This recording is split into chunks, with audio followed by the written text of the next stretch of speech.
Los vehículos de competición con motores de combustión interna contaminan, eso ya lo sabemos. Sin embargo, a la hora de estudiar el impacto medioambiental y tomar medidas, se suele poner el foco en las emisiones de los propios coches y motos de carreras, mientras que otros factores quedan en un segundo plano. A lo largo de este vídeo explicaré las fuentes de emisiones en las carreras, tomando como referencia la Fórmula 1, al igual que comentaré detalles de otras categorías. Esto nos permitirá comprobar si es realmente necesario reducir las emisiones o eliminar los motores de combustión de las carreras. Para entender bien el mensaje de este vídeo, debo realizar tres aclaraciones. 1. Los cálculos se realizan en base a hipótesis simplificadas. Por ejemplo, al calcular el consumo de combustible, se supone que todos los coches o motos consumen lo mismo en todas las vueltas. Esto no es real, pero sí aproximado. De esta forma, nos hacemos una idea de las proporciones sin tener que investigar exhaustivamente datos muy complicados de encontrar. 2. No debemos extrapolar directamente estos datos a la automoción en general, ni a los coches de calle. Por una parte, no podemos comparar los espacios abiertos de los circuitos, donde pocos coches compiten dentro de una gran extensión de terreno, mientras que en las calles llenas de tráfico, los peatones y los vehículos se sitúan mucho más cerca y la concentración de vehículos es mayor. Además, a pesar de que los coches de competición consumen más combustible que los de calle, a estos se les realizan mucho menos kilómetros, al igual que hay mucho más coches de calle que de competición en el mundo. 3. Según la categoría, las emisiones de cada tipo, como las del transporte de materiales o las de los propios coches de carreras, varían según el tipo de competición, su calendario, tanto el número como el orden y la ubicación de las pruebas, y otros factores, lo que hace que varíen los porcentajes. Por último, como medida de la contaminación, en lugar de indicar las emisiones exactas, difíciles de calcular, haré un equivalente con el consumo de combustible necesario para obtener la energía que demanda cada actividad contaminante. En primer lugar, analicemos el consumo de combustible de los coches, tomando la Fórmula 1 como referencia. Los coches de Fórmula 1 pueden consumir como máximo 110 kilogramos de combustible por carrera, suponiendo una densidad de 0,72 kilogramos por litro, obtenemos 152,78 litros. Tomando como ejemplo el Gran Premio de España de este año, en la carrera se recorrieron 307,236 kilómetros, siendo el consumo de combustible de 49,73 litros a los 100 kilómetros. Si en un fin de semana suponemos que cada piloto da 116 vueltas, repartidas como 66 vueltas de carrera, 30 para cada una de las 3 sesiones libres y 20 en la clasificación. Como el circuito mide 4,657 kilómetros, multiplicando esta distancia por el número de vueltas recorridas por los 20 coches de la parrilla, se consumen 5.373 litros de combustible por carrera. Si extrapolamos este valor a las 23 carreras del Mundial, nos sale un consumo de 123.578 litros de gasolina consumidos por todos los coches para una temporada completa. Para tener una referencia real, en 2021, el conjunto de todos los equipos gastó 90.000 litros de combustible durante toda la temporada, con un calendario de 22 carreras, un dato algo menor que el estimado, pero que no está tan alejado para ser una aproximación. Esto parece una gran cantidad, pero en el caso de la Fórmula 1 no es ni de lejos la mayor fuente de emisiones.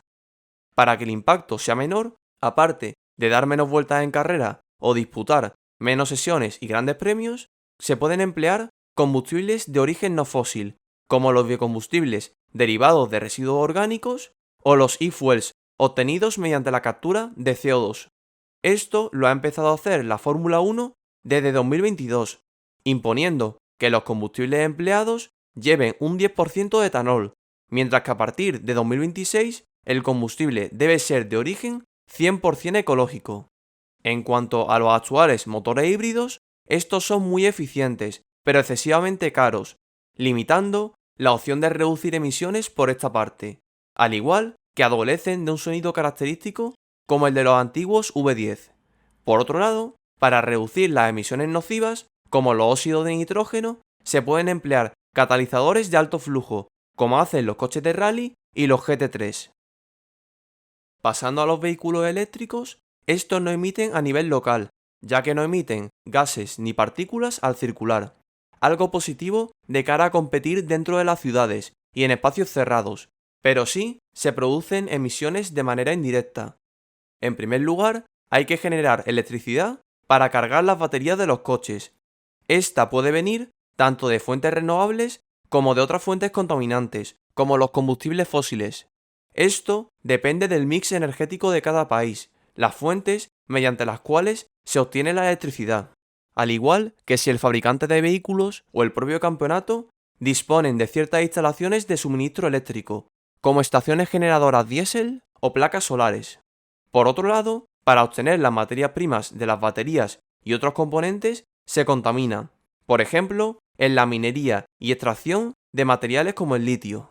Esto provoca que a la hora de fabricar un coche eléctrico se contamine aproximadamente un 80% más que al producir un vehículo térmico, según algunos cálculos realizados con la herramienta LCA de Green NCAP.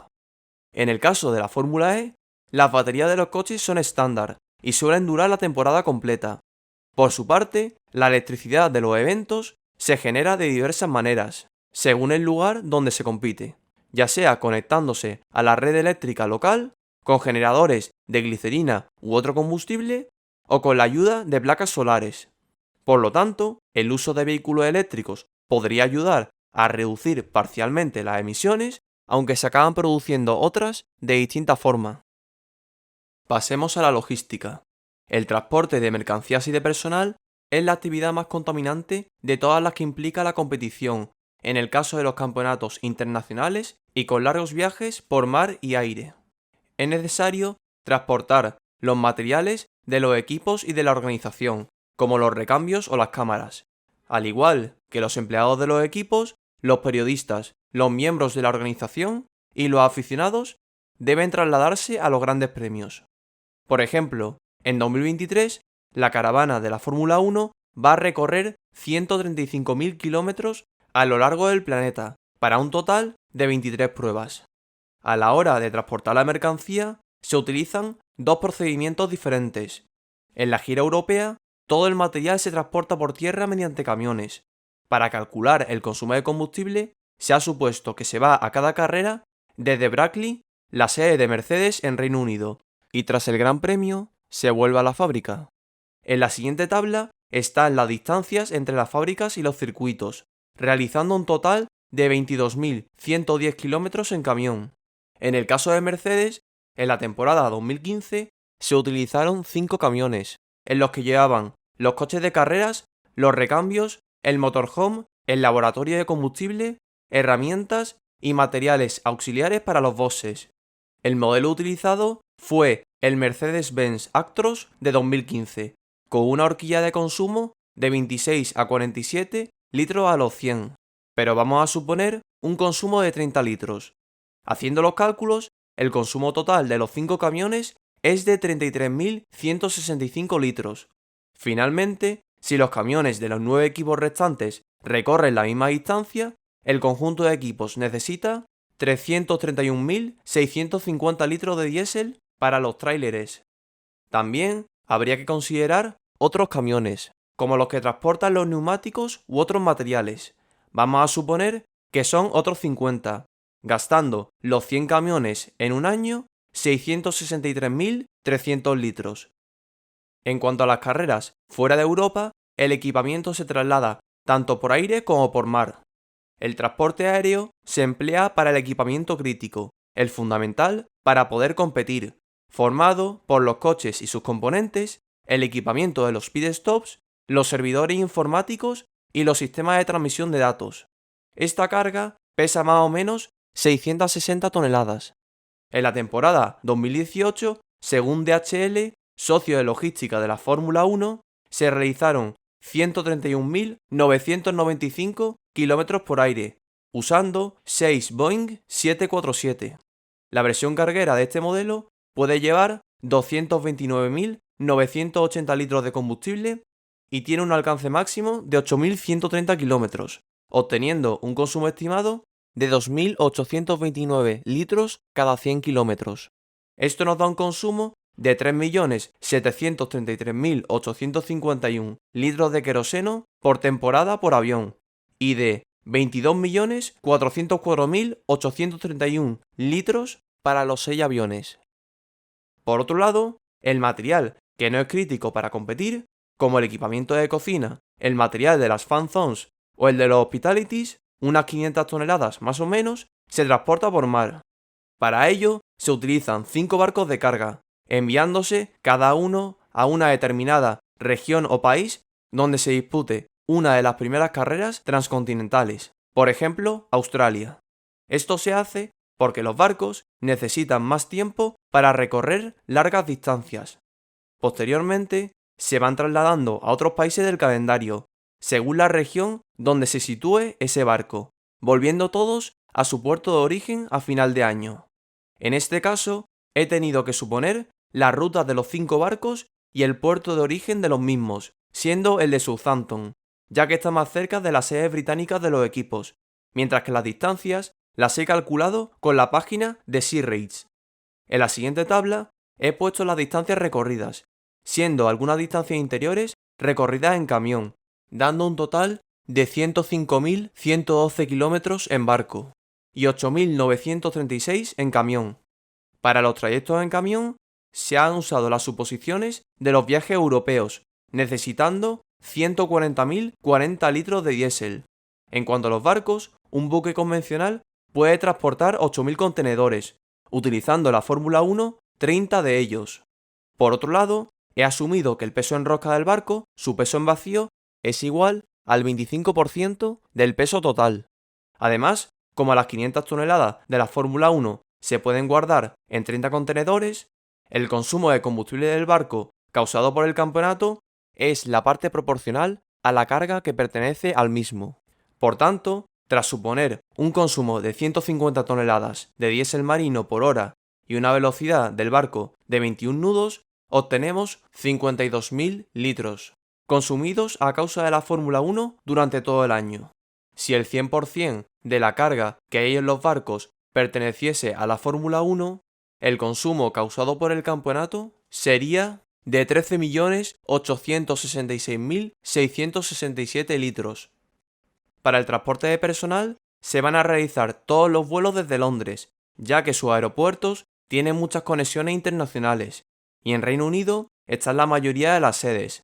Tras acabar el Gran Premio, se vuelve a Londres.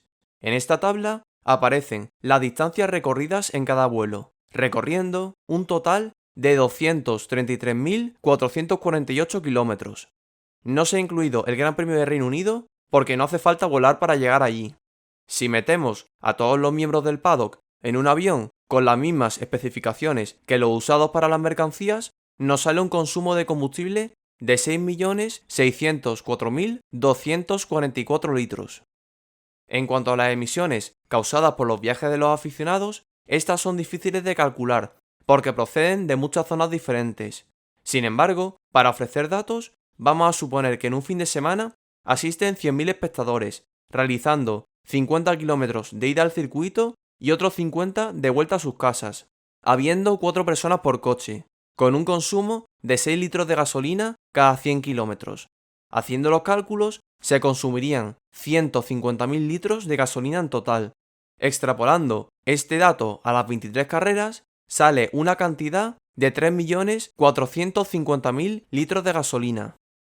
Para solucionar este problema, aparte de reducir el número de grandes premios, se puede agrupar el calendario por regiones, de forma que se reduzca el número de viajes largos y las distancias recorridas sean menores.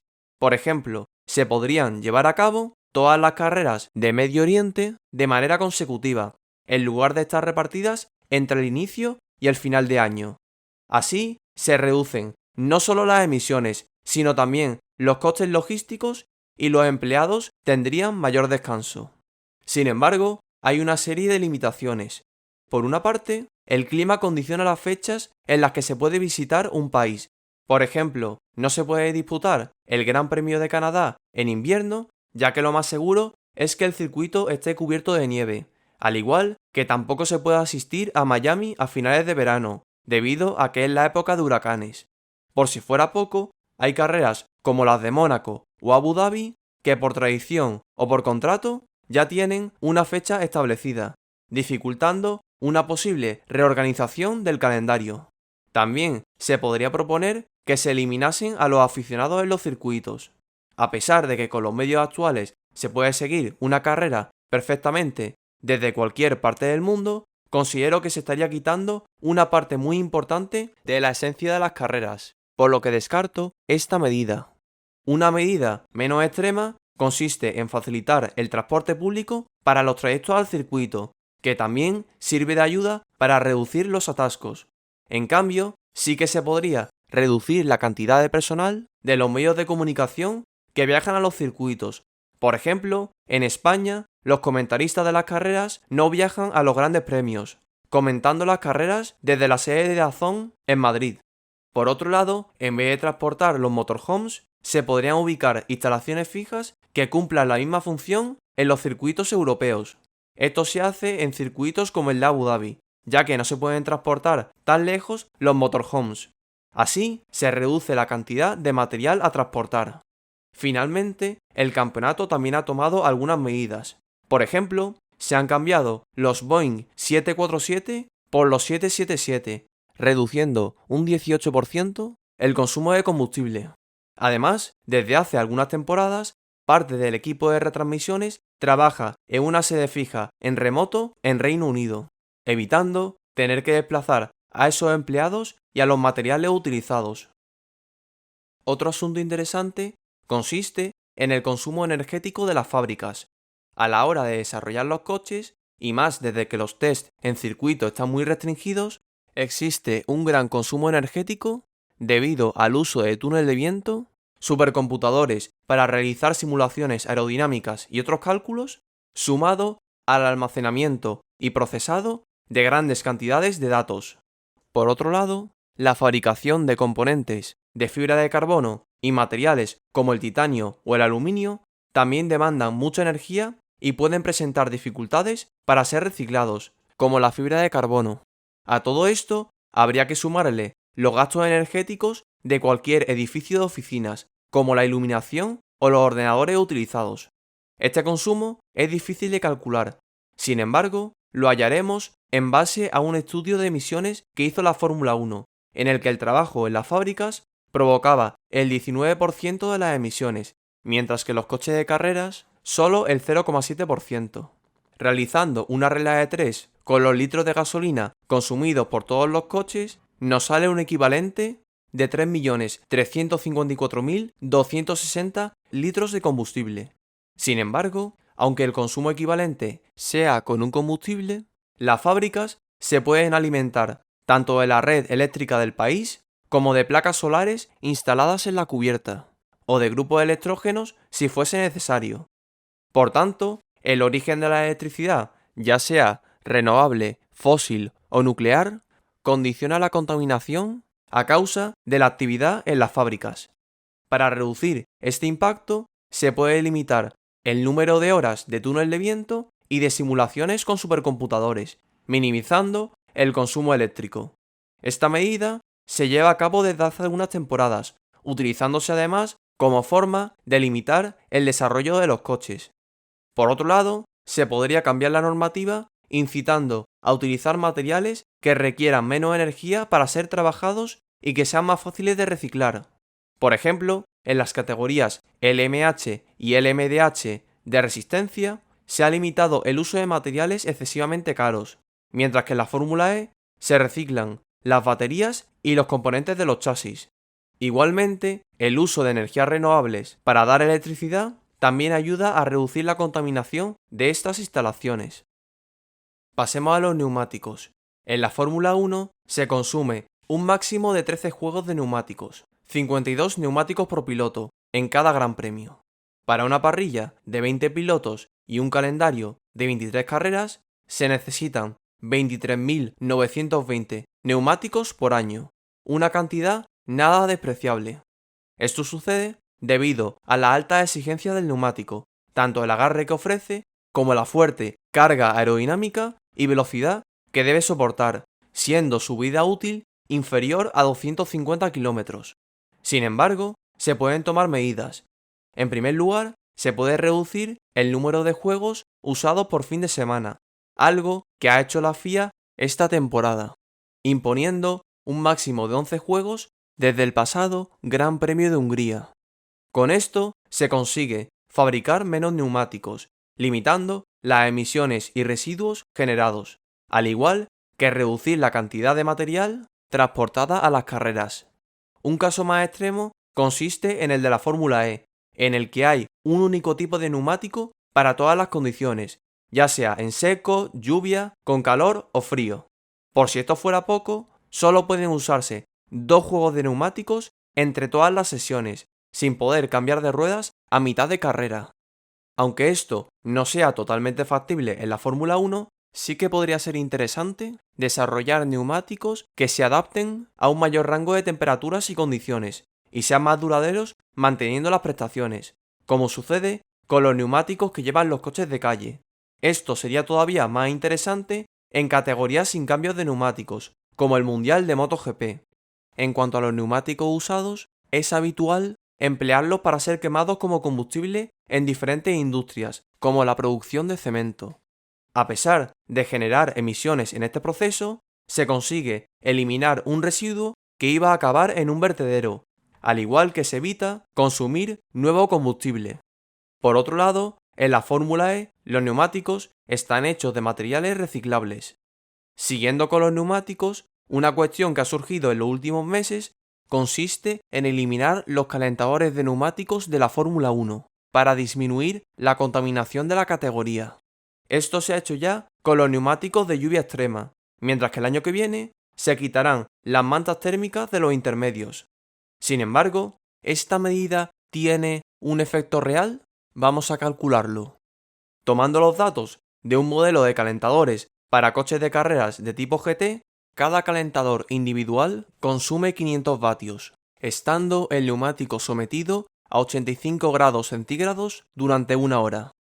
Para los 13 juegos de neumáticos por carrera, 20 coches y 23 carreras, con un 50% de rendimiento del generador, la parte de la energía que aprovecha el motor y una densidad energética del diésel de 43.000 kilojulios por kilo, la energía que almacena 1 kilogramo de combustible, se consumen 2.356 litros de diésel al año, si se utilizan electrógenos diésel para alimentar los calentadores. Puede parecer una cantidad importante. En cambio, si lo comparamos con cualquiera de las cantidades anteriormente calculadas, este resultado es casi despreciable. Por tanto, prohibir los calentadores de neumáticos no va a tener un efecto relevante en el impacto ambiental del campeonato. Aún así, si insistimos en prohibir las mantas térmicas o limitar el tiempo y la temperatura de uso, esto puede provocar accidentes en las primeras vueltas de un stint mientras los neumáticos estén fríos, condicionando la seguridad, como ya ha sucedido en el WEC en Spa esta temporada, donde no había calentadores de neumáticos. Sin embargo, en categorías como la IndyCar, los calentadores de neumáticos se eliminaron y no han tenido mayores problemas. Además, en la Fórmula 1 han probado los neumáticos intermedios y de lluvia extrema sin calentadores y han funcionado bien. Otro aspecto que ha aparecido en los últimos 15 años son las carreras nocturnas en circuitos iluminados. Precisamente, en esta temporada de Fórmula 1 hay 6 carreras nocturnas. Las carreras nocturnas son visualmente espectaculares para muchos seguidores. Sin embargo, para iluminar la pista hace falta un sistema de iluminación muy potente que consume mucha electricidad. Tomemos como ejemplo el Gran Premio de Singapur. A lo largo del circuito hay instalados 1.600 focos, los cuales iluminan 4 veces más que los de un campo de fútbol. Cada uno tiene una potencia de 2.000 vatios y se utilizan 12 estaciones generadoras para alimentarlos. Estos focos se utilizan solamente en las sesiones nocturnas, los libres 2 de 1 hora, la clasificación transcurriendo 1 hora entre el inicio y el final y la carrera de 2 horas. Por tanto, el consumo de combustible para alimentar todos los focos durante el fin de semana es de 3.152 litros de diésel, utilizando el mismo procedimiento de cálculo que con los calentadores de neumáticos. Si suponemos el mismo consumo de energía en las 6 carreras nocturnas de la temporada, se necesitan 18.912 litros de combustible. Esta cantidad es aproximadamente 8 veces superior a la de las mantas térmicas, aunque como sucedía antes, es poco relevante en comparación con otras actividades, como la logística. De cara a mejorar la situación, se pueden instalar luces LED, como va a hacer este año el Gran Premio de Singapur, reduciendo en un 30% el consumo. Por otro lado, se pueden realizar menos carreras nocturnas. Lo que pasa es que esto entraría en conflicto con los intereses de los promotores de estas carreras. Además, en circuitos con zonas desérticas y muy cálidas, como Qatar, correr de noche evitaría que los trabajadores se expongan a temperaturas tan elevadas durante el día. Otra solución consiste en alimentar los generadores con combustibles alternativos o emplear paneles solares. Sin embargo, esta última solución requiere de grandes baterías que deben ser cargadas mientras haya luz natural, por lo que no parece muy factible. También se podría usar la propia red eléctrica mientras pueda aportar la potencia necesaria. Aquí habría que ver el origen de la electricidad para saber el impacto ambiental. Antes de resumir todo lo visto en el vídeo, me gustaría comentar otros casos diferentes donde cambian ciertas cosas. Es cierto que durante el vídeo he hecho mucho énfasis en la logística, mientras que he dado menos importancia a las emisiones de los coches de competición. Sin embargo, en campeonatos, categorías y pruebas donde la distancia recorrida por los coches es mucho mayor y hay más participantes, como el Dakar o las 24 horas de Nürburgring, el impacto ambiental de los vehículos de carreras se va haciendo mayor en proporción a otros factores mencionados. Por otro lado, en campeonatos locales o continentales y sin viajes por mar o aire, como el DTM, la parte de la contaminación debida a la logística disminuye. Por poner un ejemplo más cotidiano, vamos a suponer que una persona quiere hacer una rodada en circuito. Este se encuentra a 100 kilómetros de su casa y su coche con remolque para la moto consume 12 litros cada 100 kilómetros. Durante las tandas, su moto recorre 150 kilómetros, con un consumo de 15 litros a los 100. Ese día se habrán consumido 24 litros de combustible en los trayectos por carretera y 20 litros por rodar en pista. En este caso, las emisiones a causa de pilotar en el circuito se acercan mucho a las del trayecto en carretera. En definitiva, es fundamental entender y calcular el origen de las emisiones para ver qué medidas son las más importantes. Tras analizar el origen de las emisiones de la Fórmula 1, hagamos un resumen de los resultados obtenidos. Según nuestros cálculos, hemos obtenido los siguientes valores y sus respectivos porcentajes. Por tanto, vemos que la logística, tanto de materiales como de personal, es la actividad que contamina más, con una diferencia aplastante, mientras que la contaminación de los propios Fórmula 1 es poco significante, siendo casi despreciable en el caso de los calentadores de neumáticos. Para verificar nuestra hipótesis, vamos a comparar estos datos con los de un estudio realizado por la propia Fórmula 1. En este se ve que la logística sigue siendo la actividad más contaminante. Por otro lado, las propias fábricas de los equipos tienen un impacto relevante, mientras que la contaminación de los coches en relación al total es mínima. En cambio, no se han tenido en cuenta los desplazamientos de los aficionados. Como conclusión de este asunto, en campeonatos internacionales donde se viaja por el mundo, como la Fórmula 1, la mayor fuente de emisiones es la logística. Por tanto, aquí es donde se deben tomar más medidas. En cuanto a los coches, reducir las emisiones debería justificarse como una forma de desarrollar tecnología o como estrategia de marketing de las marcas. Pero si el objetivo es contaminar menos, considero que no es la opción más relevante a escoger, priorizando, desde mi punto de vista, otros factores como las prestaciones o el sonido de los coches, de cara a mantener el interés de las carreras y mejorar el espectáculo.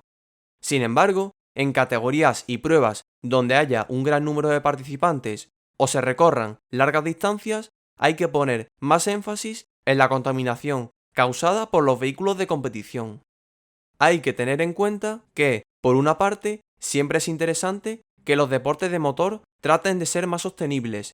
Al fin y al cabo, se está contaminando por diversión y marketing, ya que no es una actividad fundamental para el funcionamiento de la sociedad. Pero también hay que ser conscientes de que su impacto ambiental es mucho menor que el de otras actividades y sectores, como la producción de energía, la minería, el turismo internacional o la fabricación de móviles, entre otros. Con esto, mi objetivo no es hacer ningún tipo de juicio moral, sino ver el problema de las emisiones desde una perspectiva más amplia.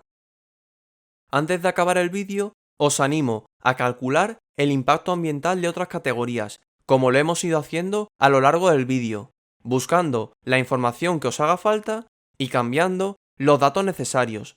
Por otro lado, si consideráis que he realizado hipótesis o estimaciones incorrectas o veis que he pasado algo por alto, os agradezco que me lo pongáis en los comentarios. Ya por último, os animo a que deis un like, una suscripción, un comentario o puntos a mejorar. Gracias y hasta el próximo vídeo.